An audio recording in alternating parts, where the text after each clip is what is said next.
Vidim, da nas je vsako leto več. Letos nam je tudi vreme izjemno naklonjeno. Zahvalil bi se vsem Mariborčankam, Mariborčanom, predvsem otrokom, ki se tako veselijo s temi naglavnimi lučkami, ki jih je tokrat podaril naš holding. Izjemno me veseli tudi vključevanje vsebinsko, že včeraj pa danes čez dan na področju kulture, vključevanje javnih zavodov v kulturi. Tudi tam je zelo velik odziv. Danes pa je tudi ene vožnje z starimi avtobusi po novih delih mesta. Tako da se veselimo te noči, ki bo prinesla svetlobo, toplino in seveda to so vse simboli za razvoj, kateremu smo zapriseženi. V bistvu konkretno ta prostor nam je že kar domač. Tukaj smo 2016 predstavili naš prvi album. Takrat je bila tudi ena taka nora ideja.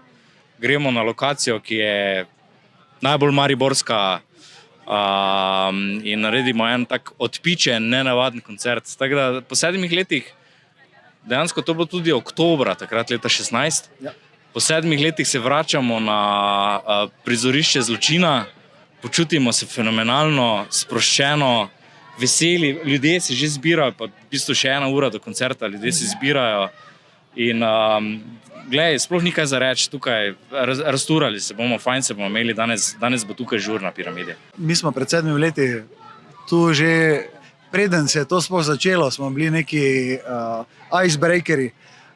Tako da, ja, mislim, ful dobro, no. Res, to je, veseli smo, da se je to začelo dogajati. Vsa čast tudi občini, da je naredila nekaj za ljudi. Tudi letos je taki program na vseh gričih, da je primeren za tiste ljudi, ki hočejo to glasbo in to glasbo za širšo množico. Najslabše pa je, da me komarji cel čas pikajo. No, glej, sej. Ampak glej. Pa tam imajo travo borbo. Jaz mislim, da praznik kar uspeva, vidim veliko ljudi, mislim, da je tudi na ostalih hribih tako, upam. Sem slišala tudi, da veliko ljudi od tukaj gre še na naslednje hribe, tako da mislim, da bo vse posod ogromno ljudi. Mislim, da je bila dobra promocija, tako da širimo to dalje. Mi že tradicionalno 3. leto hodimo, mi smo Društvo Šola zdravja, to je telovadba za starejše, 1000 gibov, vsako jutro telovadimo na različnih lokacijah, zelenicah v parku in seveda tudi takšnih pohodov, kjer se malo zrekreiramo, prehodimo, radi udeležujemo vseh stvari, ki jih občina organizira z veseljem. Za naše mesto pa seveda da.